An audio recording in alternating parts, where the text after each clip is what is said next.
Good afternoon. Good afternoon and welcome to our special event. I'd like to especially acknowledge and give a special welcome to the mayor's wife, the First Lady of New York City, Shirlane McCrae, and their daughter, Chiara de Blasio, who are in the audience today. So welcome. We're glad to have you here. Thank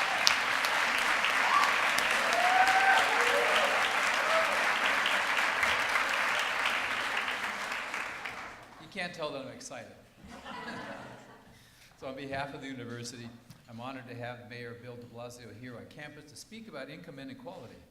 It's an issue that is very important to hear us at Santa Clara as we pursue work on behalf of a more just, humane, and sustainable world.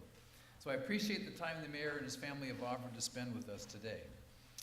Before we begin, I want to make sure that I explain that the mayor will make his remarks and be followed by a Q&A session that will be facilitated by Professor Elsa Chen, Associate Professor in the Political Science Department. Dr. Chen is also the Director of the Public Sector Studies Program.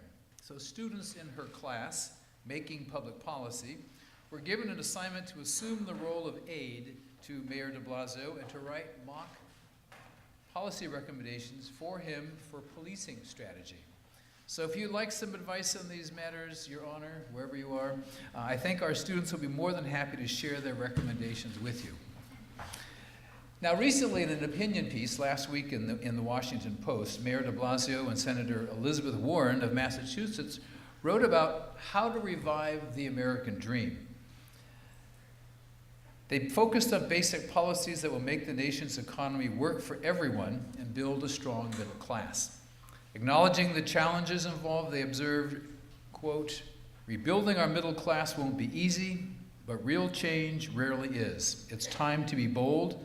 The American dream depends on it," close quote. Mayor de Blasio graduated from New York University and studied at Columbia University School of International and Public Affairs. He began his career in public service as a junior staffer for New York City's first African-American mayor, David N. Dinkins. He later became an assistant for community affairs at City Hall, and then he had leadership roles in the U.S. Department of Housing and Urban Development, on the District 15 School Board, and on the New York City Council. He was also elected as the City Public Advocate, which is the second highest citywide elected office. And in these offices, he advocated and fought for affordable housing, expansion of childhood education and pre-kindergarten programs, and protection of New York's middle class and working poor. So, I also want to make an observation. A few months ago, we had a visit here from Cardinal Oscar Rodriguez Mariadiago of Honduras. And now the Cardinal Rodriguez, is one of the closest advisors to Pope Francis. He's on that inner circle of the Pope's advisors. And when Cardinal Rodriguez was here and speaking, he addressed the issues of mercy, a big theme for the Pope, and the issue of global economic inequality. So today we continue the conversation on a local level. So whether in New York City or in Silicon Valley, income inequality demands our attention and calls us to engage our hearts and our minds in a society where, as the mayor says, everyone gets a fair shot. So we're honored that Mayor de Blasio is here to lead us in this conversation. Please join me in welcoming the 109th Mayor of New York City, the Honorable Bill de Blasio.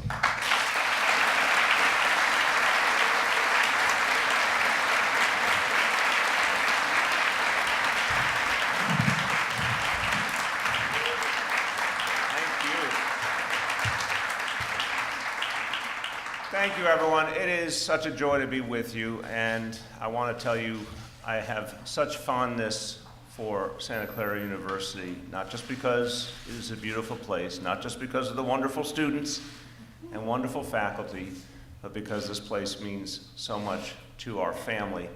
And I reached out to Father Eng and I told him I wanted to come here and offer some thoughts and join with this wonderful university community in a conversation. He said to me that he was very receptive, but that there was a condition that I had to find a way to create a rainstorm at the same time. I said, you know, Father Eng, that's going to take some divine intervention. We worked on it together and we're proud of the result today. So.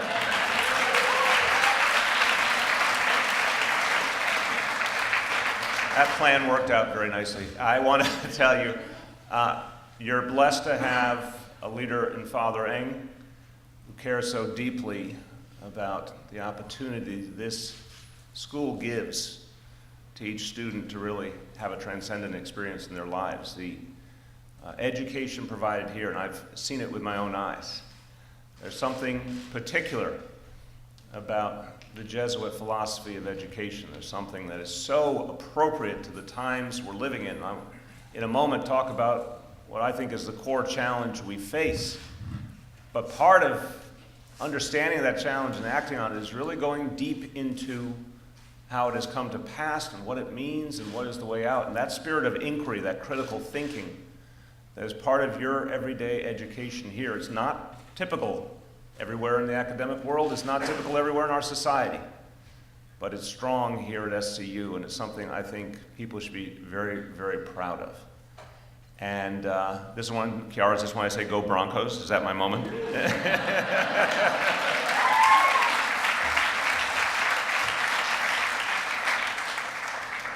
And I must say, I'm so appreciative to Father Eng for his leadership. I also want to thank his chief of staff, Molly McDonald, who's been great at helping us prepare for today and all she does for this university. And it's also a moment where we have to take stock that there is such extraordinary leadership in this world on the topic I care about, and I'm going to talk about the inequality that we're faced with today. That I've said many times, I am one humble voice on this matter, but there's a voice that's the strongest on this earth and has broken through more than anyone else, and that's Pope Francis. And the Jesuit tradition has come out so powerfully in his ideas, his words, his analysis, that is literally changing the global dialogue on income inequality, on so many other issues. So it's a propitious time to be having this conversation. But I also want to speak from a very personal perspective before I go into my remarks. This school means a lot to me, and it means a lot to my family. And for us, we first came to SCU and we experienced this beautiful place, but we didn't know what it would mean in terms of our family's life, what it would mean for us and the future of our family. And the experience has been so powerful. So I want to just say a profound thank you to everyone at SCU, and I want to be joined in that thank you by the First Lady of New York City, Shirlane McCray, who will now take her bow.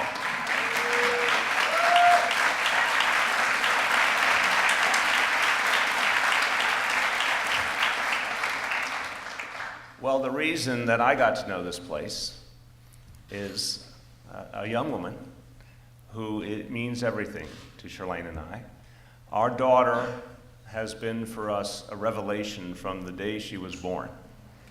And, you learn a lot from your children.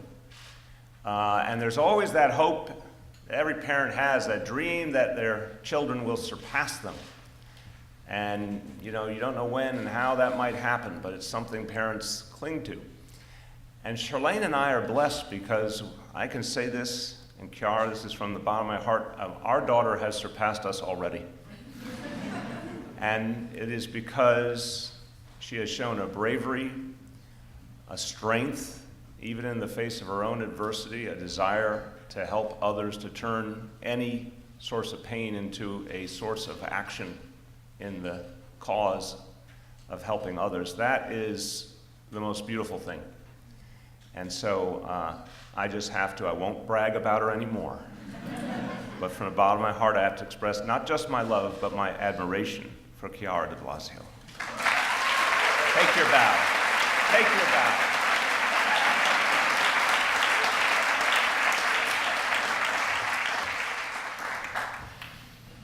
Well, we're here in the center of one of the most dynamic parts of the country.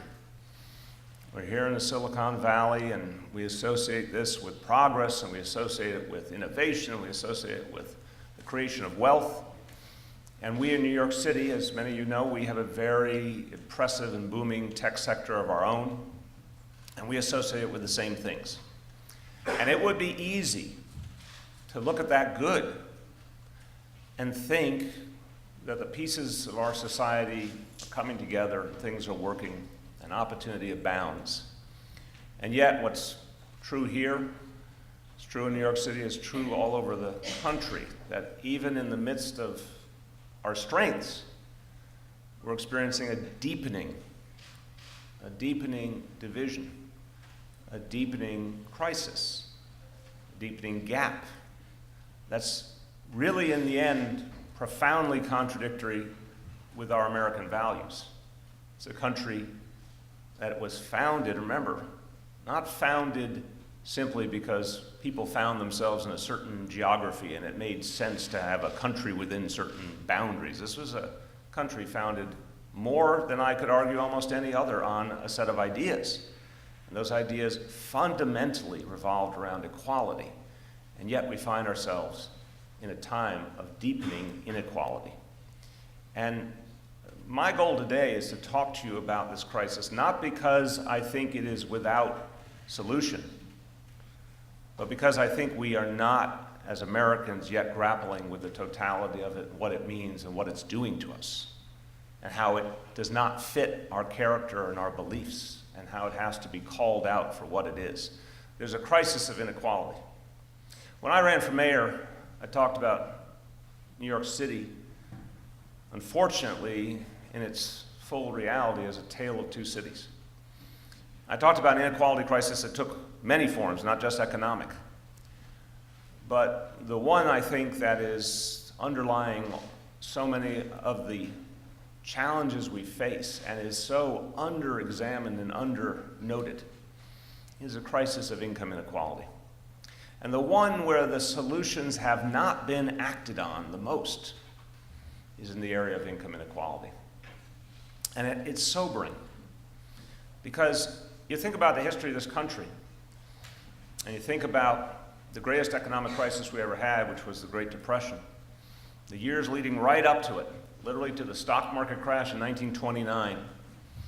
Those were the times of our historically greatest inequality. The wealthiest became even wealthier, and those who had the least had no way of breaking through. And we had a template in our American thinking. Look back at the year 1929, it was kind of a bright line in American history. That was everything we weren't supposed to be.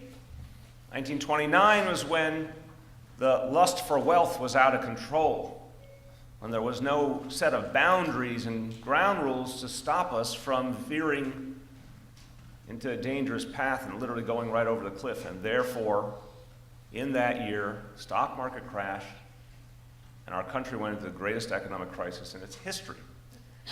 And for a lot of us, we grew up with those who went through the crisis. It was dinner table conversation at family gatherings in my family. People talked about what it meant, the bread lines, the people who lost their jobs, the businesses, the family businesses that they had built up over years and years were swept away in an instant.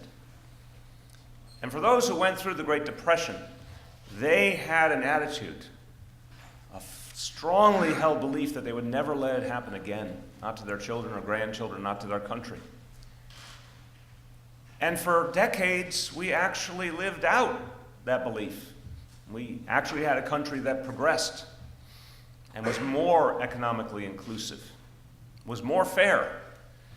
There was actually a way forward, not for everyone. Lord knows we faced challenges of discrimination and exclusion throughout our history, and those are very real still today. But there actually was substantial progress for so many people. And the thought of ever going back to those dangerous times seemed inconceivable. And then slowly but surely, almost without seeing that we were starting down the path, we started back towards that cliff we had once gone over. And now, this year, we have, once again, the level of income inequality we had in 1929. The difference now is it's getting worse. Now, in this year, we have, for the first time, a long expanse of time that we've lived through in which the average American literally has been going backwards economically. I just want you to fully take in that idea. Over the last 25 years, you take the median family income in this country, adjust for inflation, it is lower today than it was 25 years ago. We are still the wealthiest country in the world. We have the strongest economy in the world in terms of the totality of our economic might. But the average American has gone backwards. I had the honor of speaking at the University of California, Berkeley earlier today, working together with former Labor Secretary Bob Reich, and he's done such extraordinary work on this topic. And I urge you to see a film he put together a few years ago called The Age of Inequality. And this film points out that this crisis has deepened to such a point that it is typical now in our country, even with people who used to think of themselves as middle class. It's typical for people to be living very, very close to the economic edge. The phrase, living one paycheck away from economic disaster, is very, very real for a huge percentage of Americans. In the film, there were very touching moments where they would randomly go to people and ask them about their economic circumstance. And the question was asked very simply, how much do you have in your bank account? And it was painful to see so many families say $25, $50, $100 was all they had as a cushion against economic demise. That is what has happened more and more to American families, and it's because we went through the second greatest economic crisis since the Great Depression with the Great Recession. Starting in 2008, something profound changed.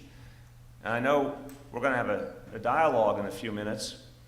And part of what I think is so important about having the dialogue and examining what happened is to recognize that this is the uncharted territory. I told you what it was like when this nation went into the Depression.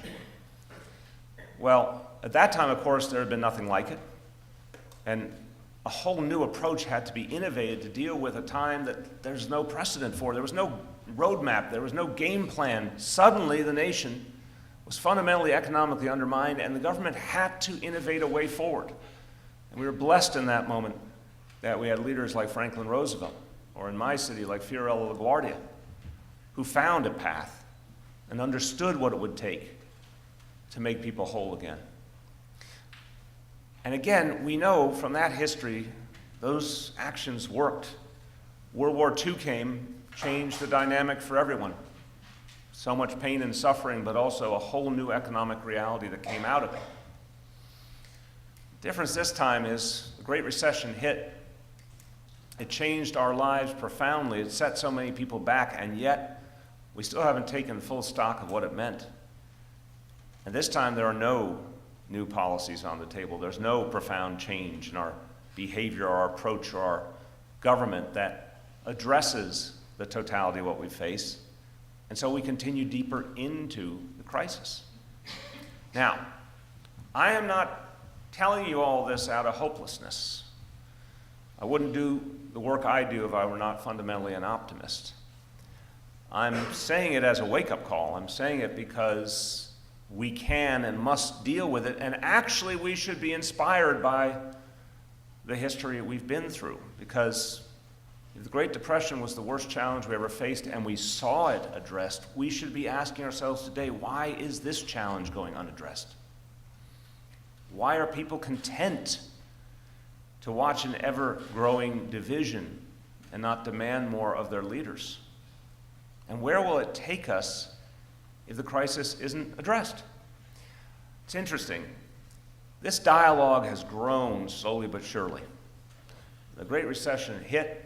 The first few years, obviously, a shock to the system. Where were we going? We know so much of our financial sector was teetering on the edge. We know our auto industry was almost lost, and we were all caught up in the work of trying to salvage and save that which was immediately in front of our eyes and that which we were facing. And then slowly but surely in the years since, stock is being taken of what's happened, but it's been very slow.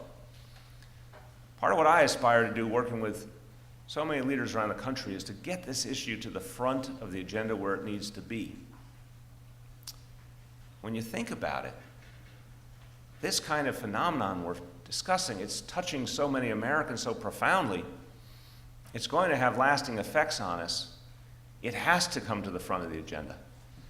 You know, the voices who started talking about this were so interesting because it wasn't just progressives like me. It wasn't just people from organized labor.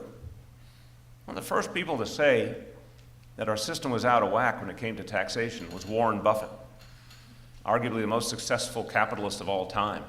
He started sounding alarm that something was wrong with a tax system in which he, as a billionaire, paid a lower percentage of taxes than his own secretary and the others who worked in his office.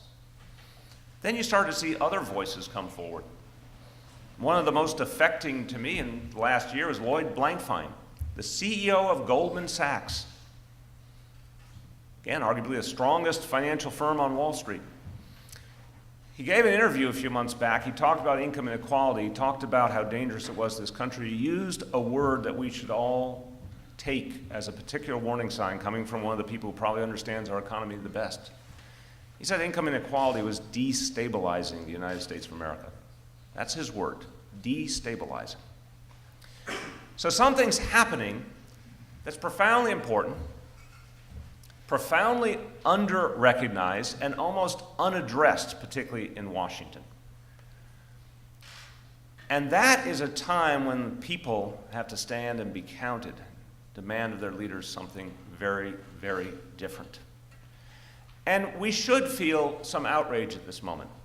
In fact, outrage, honest outrage, is one of the things that moves social change. And it often starts on campuses like this.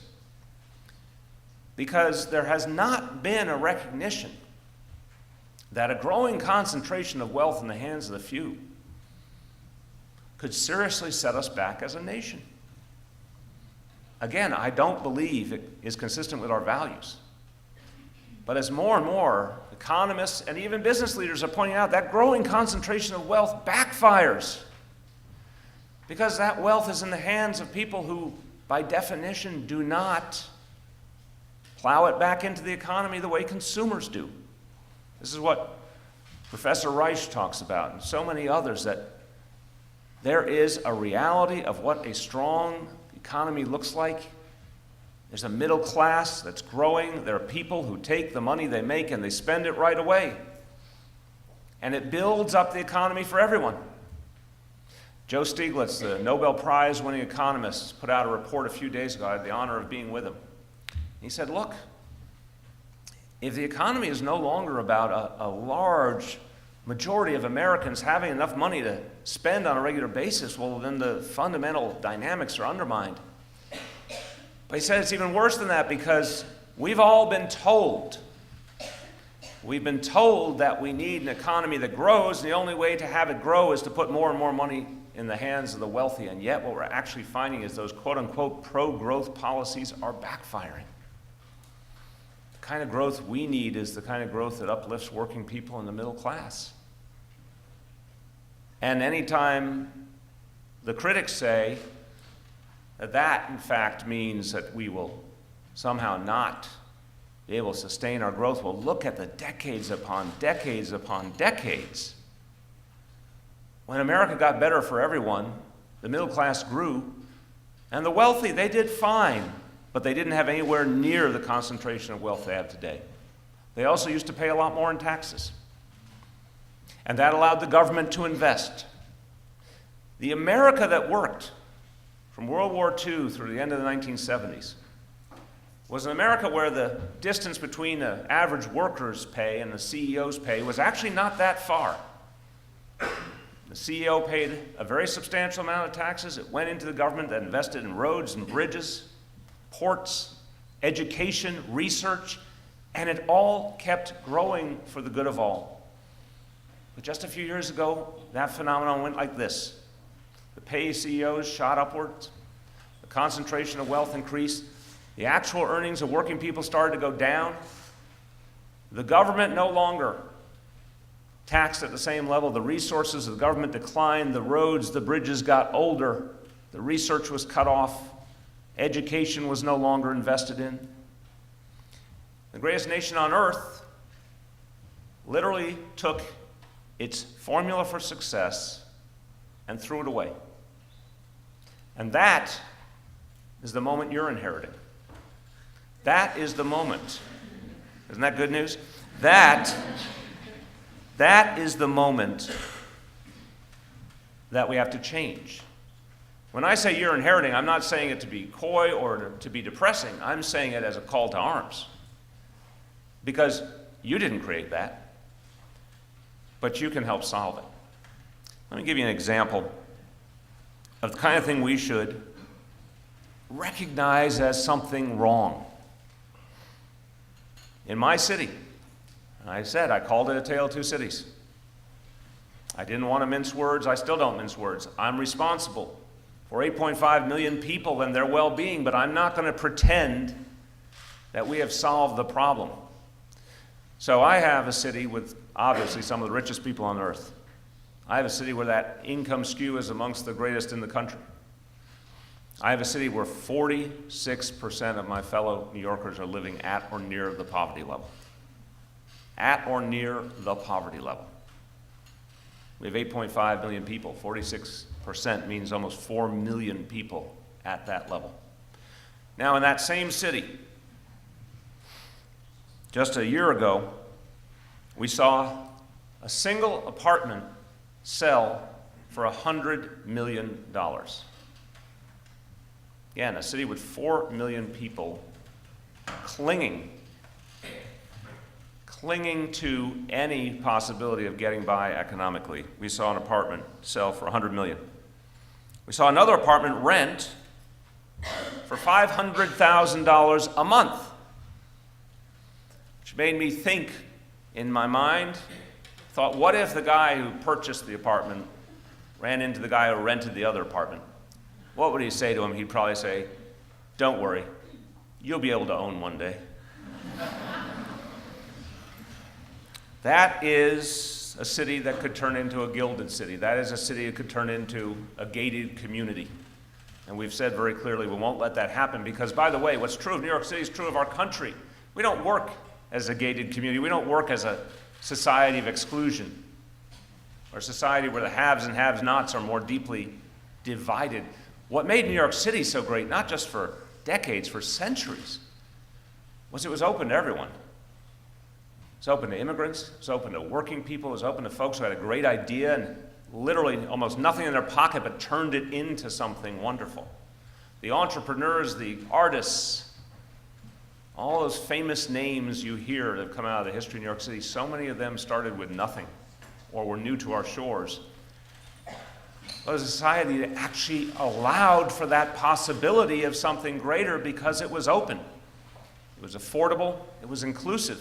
Not always warm and welcoming. That's not always our strong suit. But economically, a place of possibility.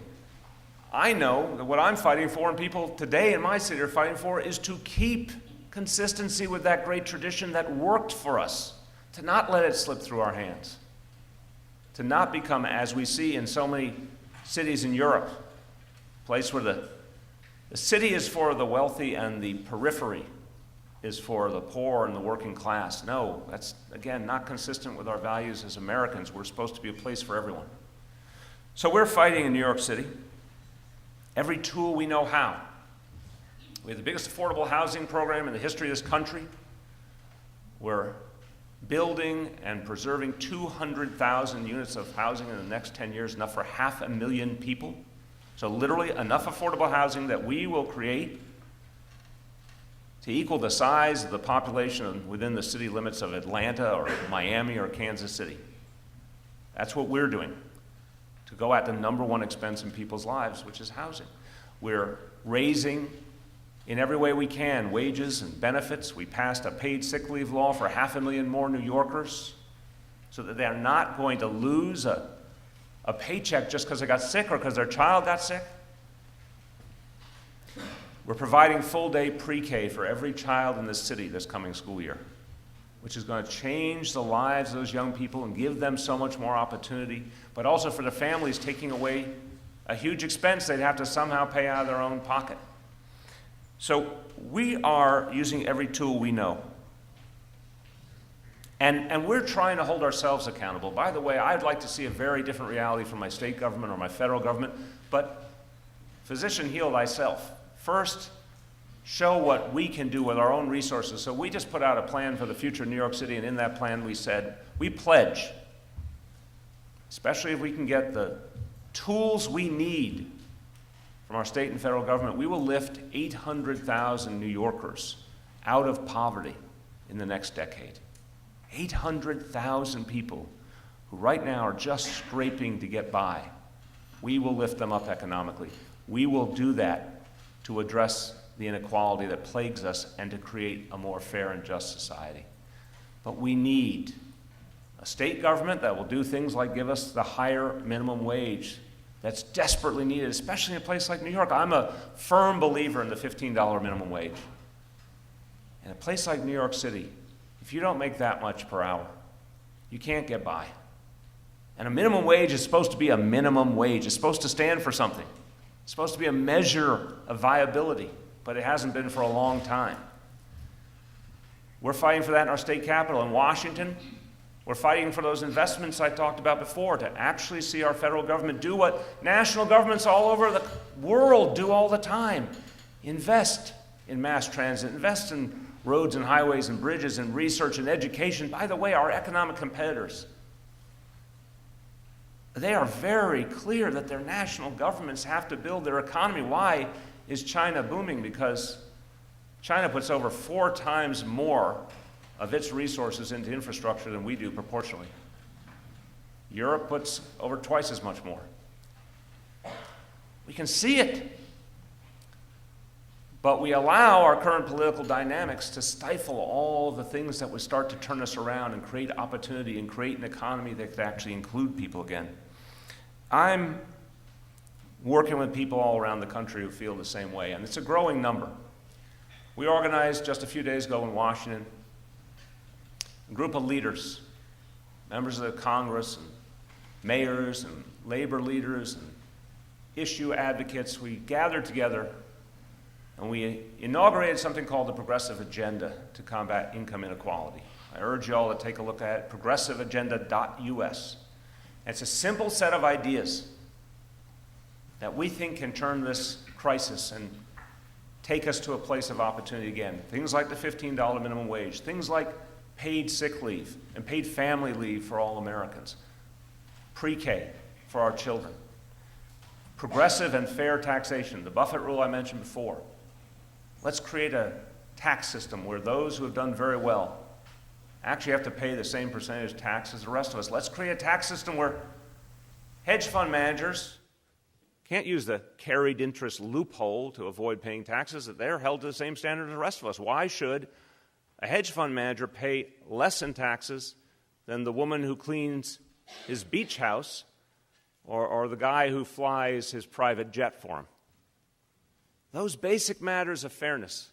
And I say that as a progressive and a Democrat, but I believe what I'm saying would find a lot of favor in all parts of the country and people of all different values and ideas. By the way, 2014, where did you see states pass higher minimum wages via referendum? You saw it in red states like Nebraska. You saw people saying, wait a minute, something's out of whack here. We're going to do something about it. This set of ideas, I think, transcends our narrow concepts of ideology because people are living it and feeling it on the ground and demanding solutions. But not small solutions, bold and forceful solutions. That's what will be needed to turn this around. Look, I'll finish here by saying a lot of us understand. And it's very hard for people who are struggling not to feel this in this country. Hard-working people. There's a lot of people in this country. They're not working 1 job. They're working 2 jobs. They're working 3 jobs. And still they end up with only $50 in the checking account. Still they wonder if they'll be able to pay the bills next week. For so many Americans, there's a deep, deep feeling that the game is rigged, that the rules actually are not fair for them, and that those who are wealthy and powerful keep doing better and better, and the rules are only for those already at the top.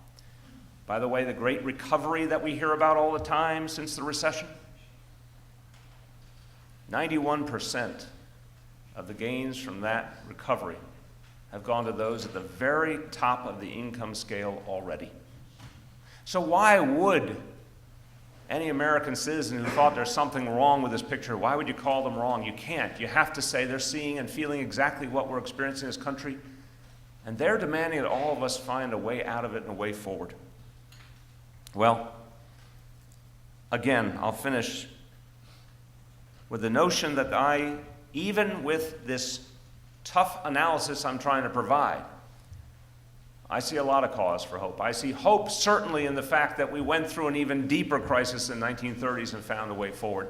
I see hope in the fact that we actually have models from our own American experience of what can work to create a fair economy and an inclusive economy. I see hope in the fact that we see governments around the world investing in their people and achieving booming economies as a result. I see hope in the fact that there are business leaders of conscience saying this is an unacceptable state of affairs. I see hope in the fact that my brothers and sisters in red states are voting for a higher minimum wage. I see a lot of hope in the fact that this fight for a $15 minimum wage has changed our national discussion so much that even some of our biggest corporations are rushing to proactively increase their own wages because they can feel the demand rising up. That fight for $15 movement. A couple weeks ago, there were 200 cities in this country that simultaneously had demonstrations for a higher minimum wage. That's not business as usual. That says that something's happening at the grassroots, and I'm a firm believer. Real change does not happen from the top down, it happens from the grassroots up, and it's starting to happen in this country. I'll finish with a quote from the man who I think showed us the most about how to respond to economic crisis and how to actually heed the call of our people, Franklin Roosevelt. He said, "Let us not be afraid to help each other. Let us never forget that government is ourselves and not an alien power over us. The ultimate rulers of our democracy are not a president and senators and congressmen and government officials, but the people of this country." Such a simple idea. It's so powerful, so basic. Never allow that notion to stray from your field of vision. Never let the sense that there's paralysis in Washington or an angry partisan debate or a sensationalized news coverage. Never let any of those things take away from you the feeling and the understanding and the belief that what Roosevelt said is still true. It's still the people who set the pace. We're hearing their call. They are demanding change right now, and they're right. They want a just nation again. They want an economy that works for everyone again. And with your help, that is what we will achieve. Thank you.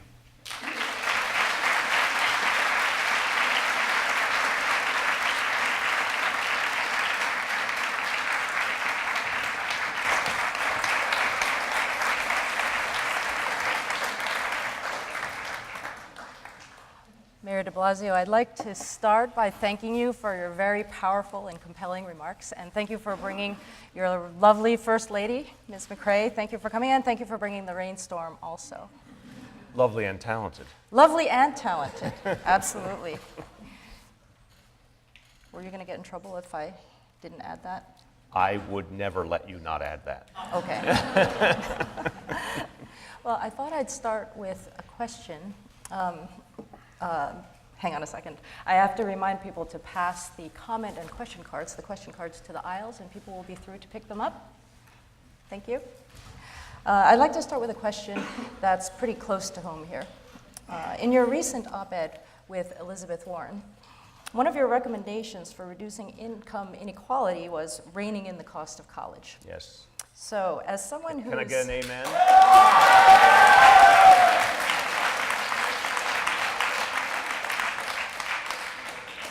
I know you're paying tuition bills at Santa Clara University.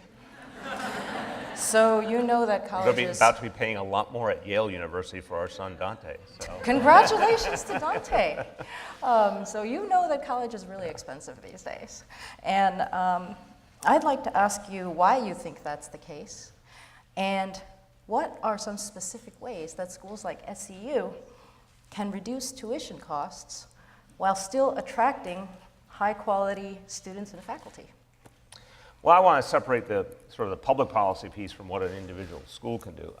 Look, I think the fact is that education determines economic destiny at this point in history more than literally any other point before. And so if we're going to have an inclusive society, you need the maximum number of people educated at the highest conceivable level.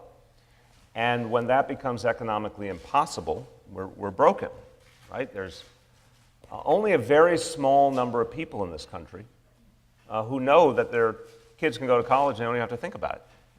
You know, top 1% or maybe top 10%, wherever it is in that range. But for most Americans, especially if it's multiple kids, it becomes an immediate challenge. And then there's the challenge of debt burden, which I've seen in the discussions of my own children. That's something that Charlene and I didn't have to obsess about. I think so many of you have to think about deeply. What will it mean for your own possibilities if you're carrying so much debt? So I would say this is first a public policy question. I think we have to get this nation on a track to debt-free college, which means federal investment. And it certainly means one of the other things we can do is to create a methodology to allow students with debt to refinance their debt the way we do everything else in our financial system and reduce the burdens.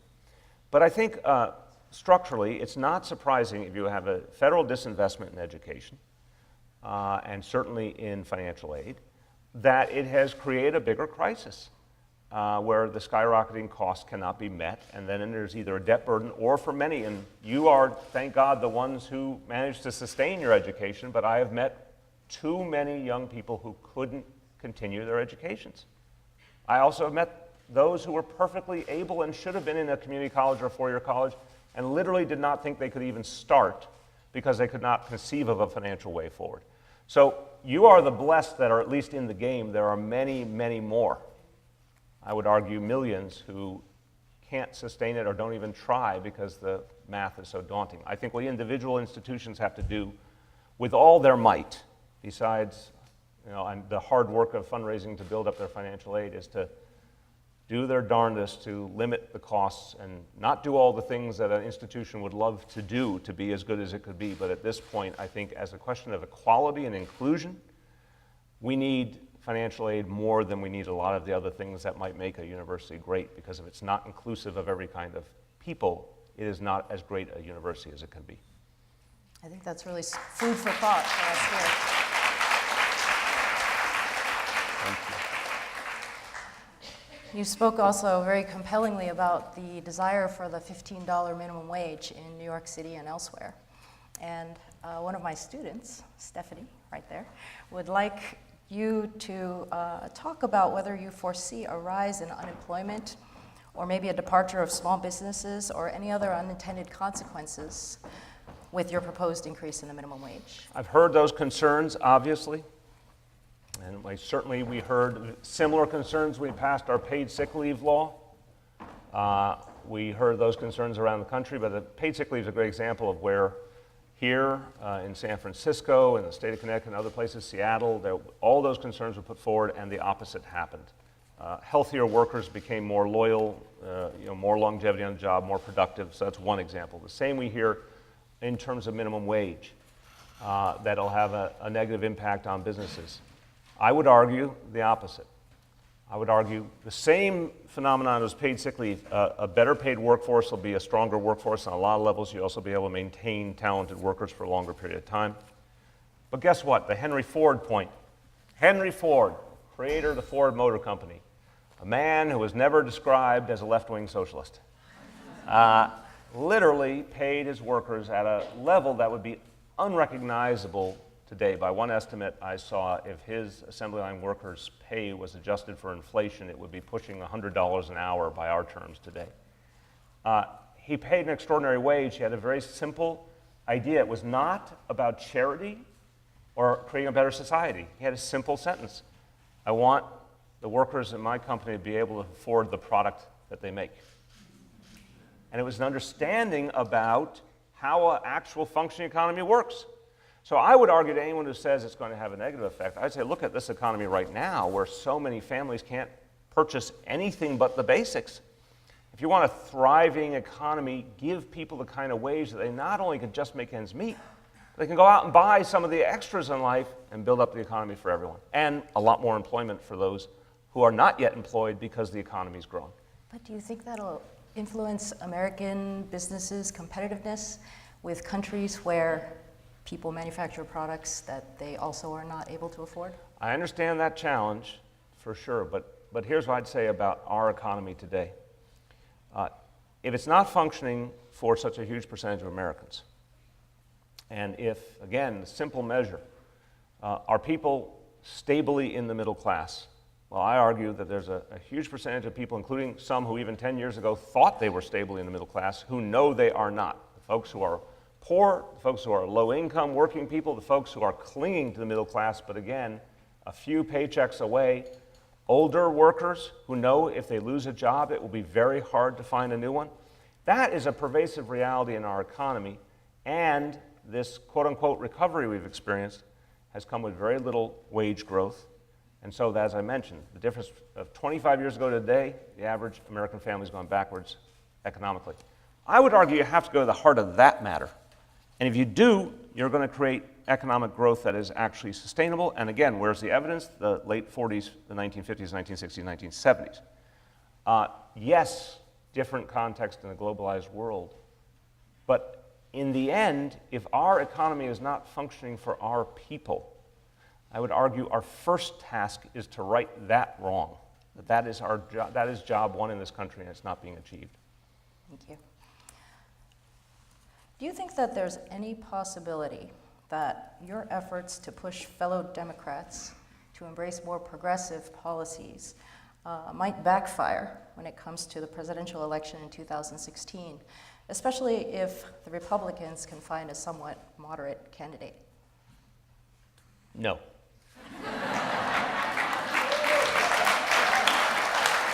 And why not? I don't mean this as a comment on you. There is a conventional wisdom that says, the electorate craves a moderate. Mm-hmm.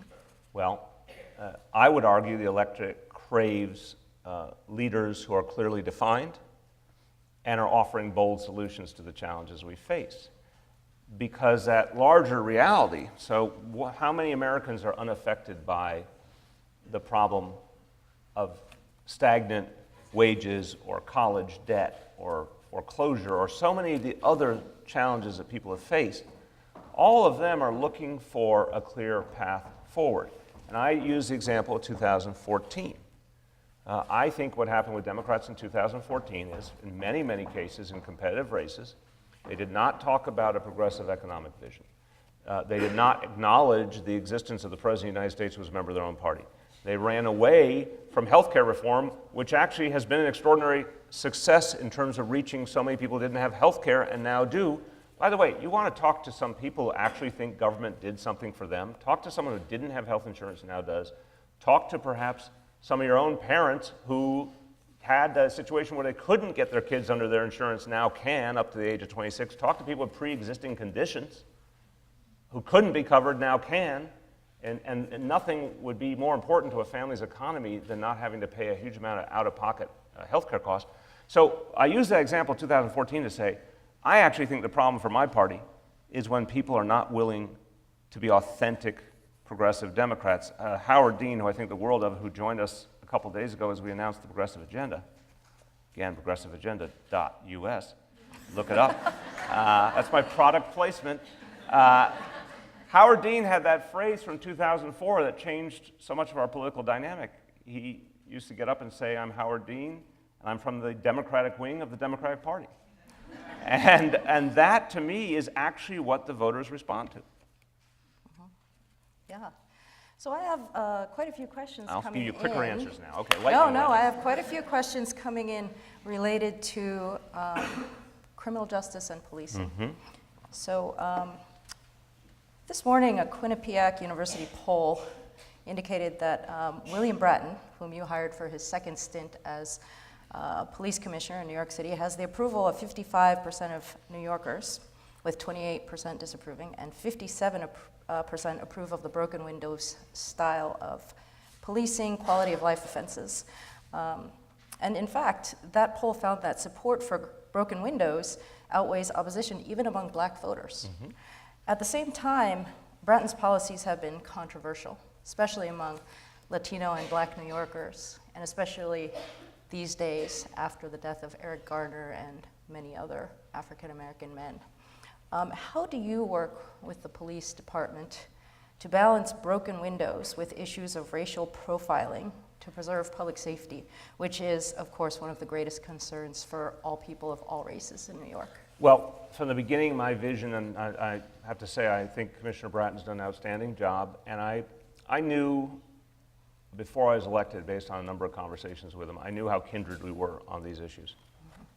And the concept was we had to find a way to keep crime low while repairing the breach between police and community.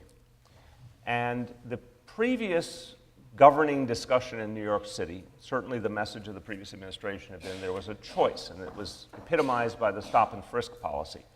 You could have a policy that alienated police from community, and in the process, the theory went, keep crime low, or you could bring police and community together, but crime would go up. Bratt and I believed that that was a false choice, and that we could, in fact, keep crime low, maybe even drive it lower, while repairing that breach. What happened? In the year 2014, we had the lowest crime we've had in a generation. We managed to take a broken stop and frisk policy and change it foundationally so that very few stops were undertaken and they were higher quality stops. We, in the course of the year, addressed what had been a very misguided policy of arresting New Yorkers, especially young men of color, for very low-level amounts of marijuana possession. We stopped those arrests. And we saw crime continue to decline. Now, we have crime challenges, and there's some areas where I'm certainly not satisfied, nor is the commissioner. But the balance point here was to say you could have quality of life policing, addressing real concerns of community residents, keeping a strong and positive police presence in communities, but also create a more fair dynamic between police and community. And what I think is going to happen as this deepens is that you will see police and community become partners. We had obviously a tragedy recently when Officer Moore was shot. And what isn't noted enough is that community residents immediately pointed out to the police the perpetrator. And that is one small sign of the fact that the day that I'm looking forward to is when we create that kind of bond, street by street, neighborhood by neighborhood, where community members are always reaching out to help the police and vice versa. It will make everyone safer, the community and the officers as well. We're actually on that track. We're on that track now. There's a lot of evidence of that, and we're very committed to it. I find this hard to believe, but I've just been reminded that it's time to ask the last question. Oh my God. And I have this many questions. I'm just warming up. So I think I have to ask you this, and I think I know what you're going to say, but I have to ask you anyway. Your national tour has raised lots of speculation regarding your presidential or other aspirations. You've consistently responded that you're only planning on running for re-election as mayor of New York. So here's where the born in New York, raised in New Jersey side of me comes out. Yes. Are you serious? Really? You know, I didn't ask to see your biography, but I believe you now that you are authentic. Yeah, you know what's interesting? So I think I'll just frame it this way. We have a conception in our political system, I think grounded in a lot of fact, that the only reason that someone could do something is about political ambition or through the prism of being a candidate. There's another concept, which is what is leadership? And folks have asked me, well, what is the role of a mayor in a national debate? And I always take a clean example and put it forward. Fiorello LaGuardia, who I think was the greatest mayor our city ever had, and I think he will always be the greatest mayor we ever had. Fiorello LaGuardia, seeing the onset of the Depression, understanding that it would only be addressed with a federal role, helped to create the U.S. Conference of Mayors. There was no unity between mayors. There was no common vision and platform, but his vision with other mayors was if they could bind together urban America to be a force to be reckoned with in Washington, they could actually change policies. And they were one of the reasons why the New Deal came to pass, which profoundly helped New York City out of the crisis. I believe right now, and I think I've made clear in my remarks before, that we are in a deep crisis, and I can guarantee you it's affecting my city in particular. I think it's affecting everyone. But that 46% at or near the poverty level is plenty of example of what it means for my city. I do not have a federal government I can rely on to invest in infrastructure, in education, in affordable housing. I don't have the minimum wage level I need for my people, and only the federal government or my state government can make that change, because by law I'm not allowed to. I believe we should tax those who have done well at a higher level so we can change our society for all. I don't have the right to do that. That power resides, again, in Albany and in Washington. So I could sit back and say, well, let's just leave the status quo the way it is. Let's just assume it can't be changed, or wait for someone to be elected someday to something and maybe we hope they'll change it. Or I could say, as a leader with a bully pulpit, I'm going to try to change the conversation and change the political context. And I think we forget sometimes that the way things change is by, yes, leaders enunciating a vision of change, but as I said, ultimately comes from the people. Look at some of the things that have happened just in the last decades.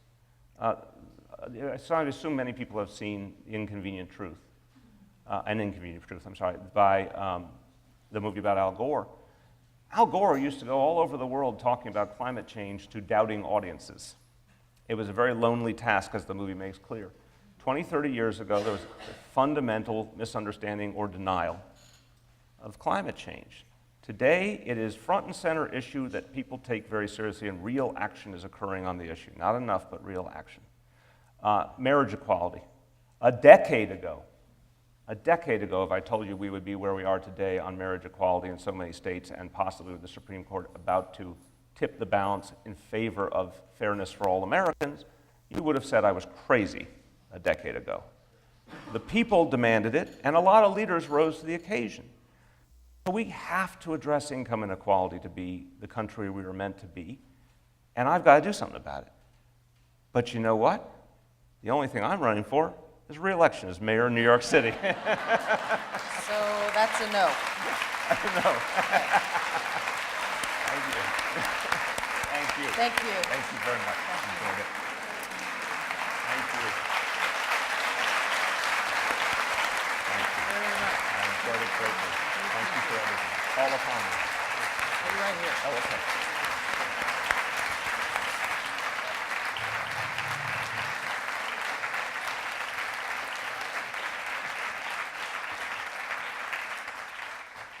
Thank you very much, Mayor de Blasio, for your remarks. Thank you very much for focusing us on some really important issues. And it's interesting that you talk about the disinvestment in higher education, because today Governor Brown in Sacramento put forward his revised budget for the year upcoming, in which he's going to cut aid to needy students in private universities like ours by 11%. So it's a case and example of a state government backing away from students in need at private institutions. So thank you for bringing up the point about disinvestment in higher education.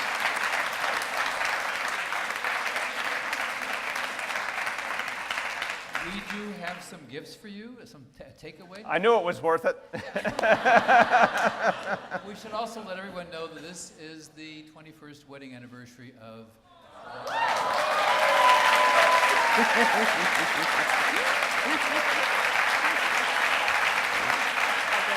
That's right. Thank you all for coming on a date with us.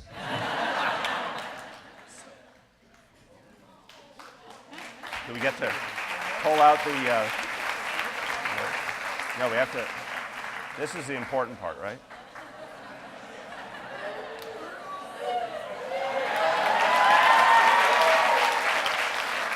Okay.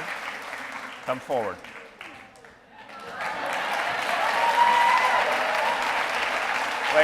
Good posing.